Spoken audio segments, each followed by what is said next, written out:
Hello and welcome to Fast and Factual on Firstpost, where we get you 50 top headlines from across the world. I'm Alison Lagrange, live from Durban, South Africa. Starting with our top story, Israeli forces have conducted strikes on parts of Gaza's Rafah city. Rafah is where most of the enclave's displaced population is taking shelter. According to Gazan medics, the Israeli tanks killed 3 people in an attack near a mosque. The Israeli attacks come despite a threat by US President Joe Biden. Biden had warned that the US would stop supplying weapons to Israel if it attacked Rafah. Yesterday, Israel's Prime Minister Benjamin Netanyahu had dismissed Biden's warning. Netanyahu said that Israel was prepared to stand alone if necessary. He said that Israelis would fight with their fingernails if necessary. Pro-Palestine protesters took to the streets in the Swedish city of Malmö. The demonstrators waved Palestinian flags and chanted "Boycott Israel." They were protesting against Israel's participation in the Eurovision music competition. Eurovision organizers have resisted calls for Israel exclusion. However, they have asked the country to modify the lyrics of its original song, October Rain. The song appeared to refer to the Hamas attack on the 7th of October. Now, Germany will buy 3 HIMARS rocket launchers from the US to send to Ukraine. The announcement was made by Germany's Defense Minister Boris Pistorius. He said this after a meeting with his American counterpart Lloyd Austin in Washington, D.C. The rocket launchers will come from the U.S. military stockpile, and Germany will pay for them. Now, the National Security Advisor of the Philippines has called for the expulsion of Chinese diplomats. This is over the alleged leak of a phone conversation. The conversation was between a Chinese diplomat and a Filipino admiral. They were discussing the disputes in the West Philippine Sea. The conversation was apparently leaked to the media by a ranking Chinese official. The National Security Advisor of the Philippines now wants to take appropriate action against China for the illegal act. Now on to updates from India's ongoing general elections. Now, the US ambassador to India, Erica Chetty, has lauded the Indian elections. When asked about concerns over democracy in India, the American diplomat dismissed any concerns. He said that in 10 years from now, the country is going to be as vibrant a democracy as it is today in terms of free and fair elections. Meanwhile, the US has dismissed Russia's allegations that it is interfering in the Indian elections. A State Department spokesperson said that the US does not involve itself in any other country's polls. The Russian Foreign Ministry alleged that the US was trying to destabilize internal politics in India to influence the ongoing general elections. India's Prime Minister Narendra Modi addressed a massive election rally in the state of Maharashtra. The Indian Prime Minister criticized his main opposition, the Indian National Congress Party. He said that the Congress is scared of election results. 11 constituencies in Maharashtra will go to polls on the 13th of May in the 4th phase of India's general election. The Supreme Court of India has granted interim bail to Chief Minister of Delhi, Arvind Kejriwal, until the 1st of June. The Aam Admi Party leader sought bail to be able to campaign for the ongoing general election. Kejriwal was arrested on the 21st of March in the liquor policy scandal. He faces money laundering charges. He has been in pre-trial detention for the past few weeks. Bharatiya Janata Party leader Smriti Irani has issued a challenge to Rahul Gandhi and to Priyanka Gandhi Vadra from the Indian National Congress. Irani has dared them to debate against a BJP spokesperson. She has asked them to select a TV channel and place and time of their choice. Irani says the Congress party is trying to evade issues. Irani is a minister in the Indian government. Meanwhile, the Congress party leader Rahul Gandhi is campaigning in the city of Hyderabad. He was campaigning along with Telangana's Chief Minister Revant Reddy. They were travelling in a government bus. Gandhi distributed Congress manifestos to passengers. He also inquired about the free bus travel scheme implemented by the Congress government in the state of Telangana. The Election Commission of India has pulled up opposition Congress Party's president, Mallikarjun Kharge, for his remarks on voter turnout data. He said voter turnout data was designed to create confusion and impediments to free and fair elections. The poll body said that the Congress leader's remarks were unwarranted and reflected biased and deliberate attempt to spread confusion on credibility of the electoral step. Now, the Chief Minister of the state of Andhra Pradesh, Y.S. Jagamohan Reddy, has made a campaign promise. He has promised to continue the 4% reservation for Muslim people in the state. Muslim people in Andhra Pradesh are allocated a 4% quota for employment and admissions in educational institutions. Reddy has pledged to continue this if he remains in power. Andhra Pradesh is simultaneously holding state and parliamentary elections on the 13th of May. Now, Odisha is another Indian state that is heading for simultaneous polls. It will hold state and parliamentary elections in 4 phases between the 13th of May and the 1st of June. The Chief Minister of Odisha, Naveen Patnaik, released his election manifesto today. His party, the Biju Janata Dal, or the BJD, is promising up to 100 units of free electricity for every household. The Election Commission of India has ordered a re-poll at 2 polling stations in the state of Bihar. Now, vandals had stormed the polling booths and damaged electronic voting machines on Tuesday. This was when voting was on for 5 parliamentary or Lok Sabha constituencies in Bihar.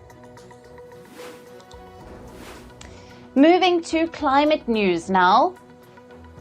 The Earth's atmosphere has recorded its largest ever increase in carbon dioxide levels. The global average CO2 concentration in March of 2024 was at 4.7 parts per million.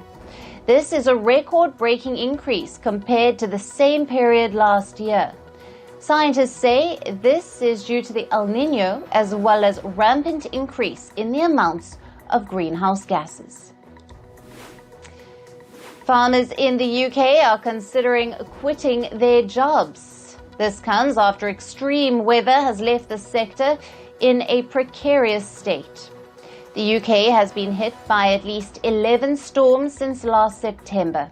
The wet weather has impacted the industry's profit, putting farmers in a financial crisis. The Indian Meteorological Department has said that the heatwave conditions are about to end in India. Forecasters predict rains, thunderstorms and strong winds over the central, east and southern peninsula regions until the 12th of May. However, the heatwave will still persist in parts of Rajasthan and the southern state of Kerala. Now, Mexico is grappling with a scorching heat wave. A temperature of 33 degrees Celsius was recorded in the country's capital city, and this, meanwhile, in Oaxaca, the southern Mexican city, experienced temperatures above 35 degrees Celsius. The country is grappling with 159 active wildfires that has worsened the situation. Now, severe storms wreaked havoc in parts of the U.S. again yesterday. Tornadoes struck at least 7 states in the country. A total of 4 people have died in the storm so far. As of Thursday afternoon, 17 tornadoes had hit in the U.S. within 24 hours. On to business and tech news now. OpenAI is planning to allow users to create pornographic content with its artificial intelligence tools like ChatGPT and text-to-image generator DALL-E. Now, the company said it is exploring if it can allow users to quote-unquote responsibly create erotica. The proposal is a part of OpenAI's new document, which talks about how it wants to develop AI tools. Currently, OpenAI does not allow ChatGPT to generate sexually explicit materials. Meanwhile, OpenAI is reportedly preparing to launch its own AI-powered search engine. The search engine is expected to be an extension of OpenAI's chatbot, ChatGPT. It enables ChatGPT to search for real-time information from the internet. The new tool is likely to be launched next week. Now, OpenAI's new product is expected to compete with Google, which currently dominates the market. Video sharing platform TikTok is planning to start labeling AI-generated images and videos on its app. TikTok will use a digital watermark to flag any AI-generated content made via external applications. TikTok already uses similar labels on AI-generated contents that are created by its own AI tools. The firm says the move aims to fight misinformation. Apple has issued an apology for its new iPad advertisement. The ad received severe online backlash. Netizens deemed the ad quote-unquote sensitive, and the ad had showed an industrial hydraulic press crushing musical instruments and books. Celebrities like Hugh Grant and Justin Bateman criticized the ad, which was interpreted as the tech industry's devastating impact on creative fields. Apple has said that it missed the mark with this ad. Billionaire Elon Musk may be asked to testify in the case regarding his takeover of the social media firm Twitter, which is now known as X. Last year, a U.S. market regulator sued him for not cooperating in a probe. The regulator is investigating whether Musk broke any laws while taking over Twitter in 2022. Yesterday, the federal judge overseeing the case hinted that Musk may have to appear in court to testify in the case. Australia has launched a parliamentary inquiry into the negative impacts of social media. The government will set up a new committee for the probe. The committee will examine issues like violent content online and how social media firms regulate them. It will also focus on how online algorithms determine what users see. Now, U.S. President Joe Biden is reportedly set to announce new import tariffs on China. The tariffs will likely target sectors like electric vehicles, semiconductors, and solar energy equipment. The Biden administration has earlier criticized China's manufacturing capacity. They claim China's overproduction of goods is harming U.S. industries. A new whistleblower has claimed that aircraft part supplier Spirit Aerosystems regularly shipped defective parts to U.S. plane maker Boeing. The whistleblower, Santiago Paredes, is a former employee of Spirit Aerosystems. Paredes said that when he flagged issues with Boeing's parts, he was demoted. Spirit Aerosystems has denied his allegations. The U.S. Senate has passed a bill designed to improve air travel safety. The $105 billion bill asks the U.S. Federal Aviation Administration to improve safety standards.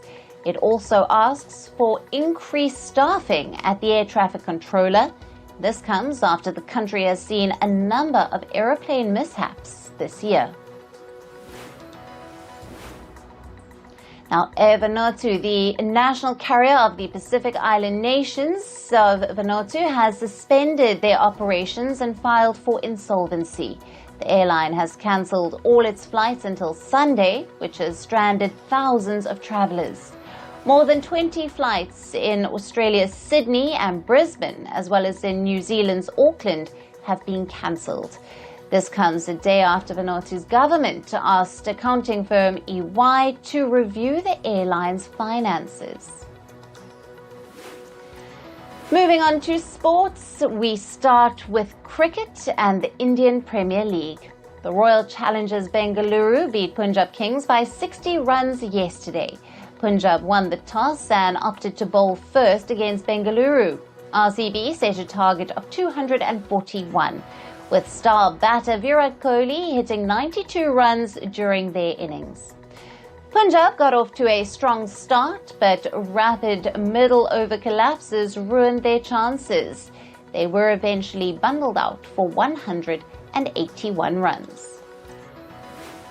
Sri Lanka have announced their 15-member squad for the ICC Men's T20 World Cup. Wanindu Hasaranga has been retained as the captain of the team, while Charith Asalanka has been appointed as the vice-captain. Apart from the 15 players, Sri Lanka have also named 4 others as travelling reserves. Now, India's cricket board, the BCCI, will begin to look for a new head coach for the Indian men's team.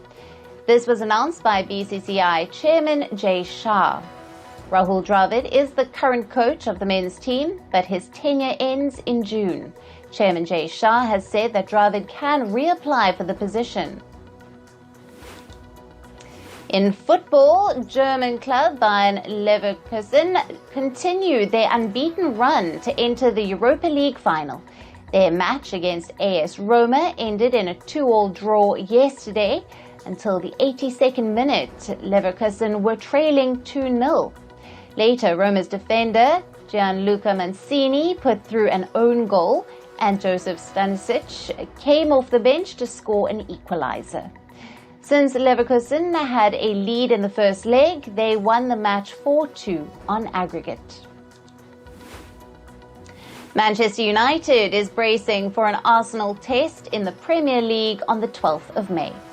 Ahead of that high-octane clash, 2 key Man United players, forward Marcus Rashford and centre-back Lisandro Martinez, have returned to the Old Trafford camp. Both of them were sidelined with injuries. United are 8th in league standings with 3 matches in hand.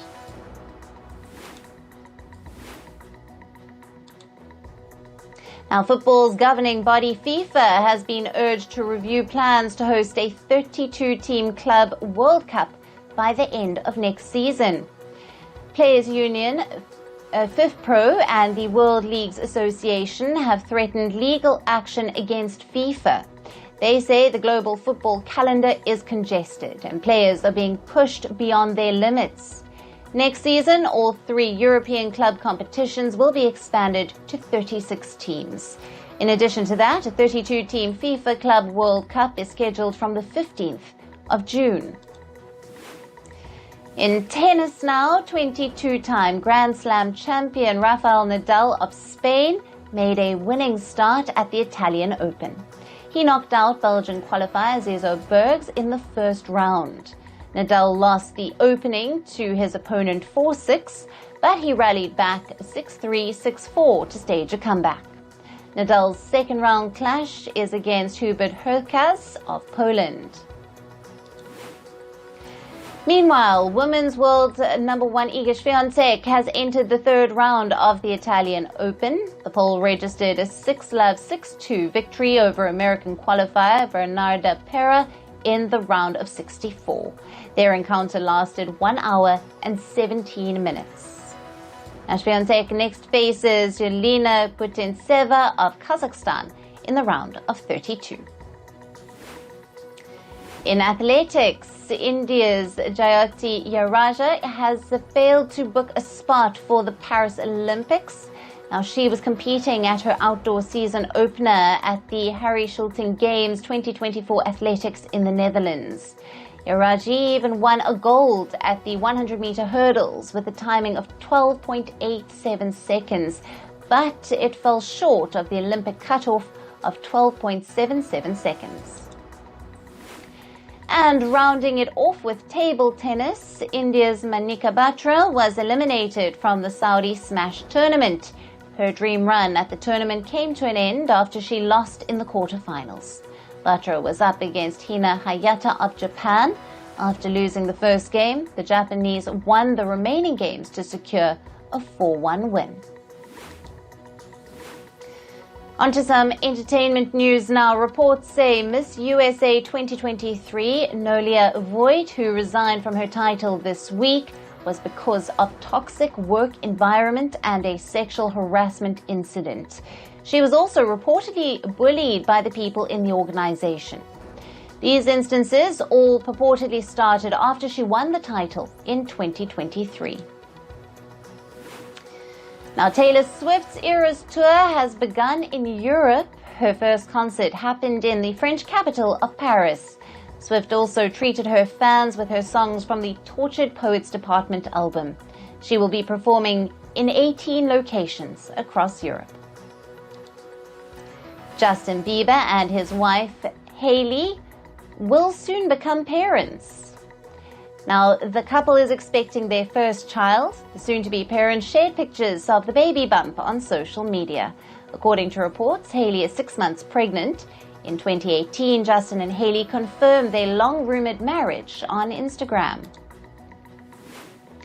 Shakira's tax fraud case in Spain has been shelved. Prosecutors of the case moved to dismiss the investigation. She was accused of owing nearly $7 million in taxes on her 2018 income. Spanish authorities accused her of using an offshore company to evade paying tax. The state prosecutors have now said that they don't have enough evidence. Now, Camila Cabello is all set to release her album, CXOXO. Now, adding to the hype, she released a self-narrated trailer of the album. The video shows her relaxing in Miami. CXOXO will release on the 28th of June. Angelina Jolie has been accused of asking her children to avoid spending time with Brad Pitt.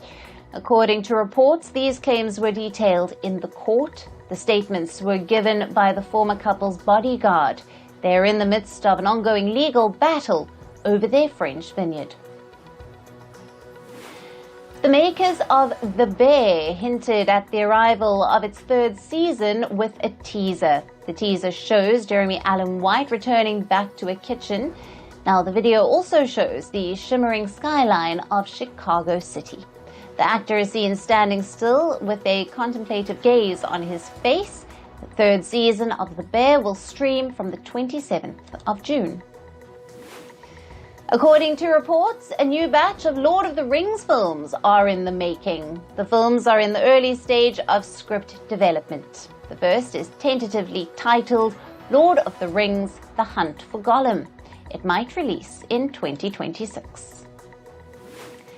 Actor John Malkovich has joined the cast of Marvel's The Fantastic Four.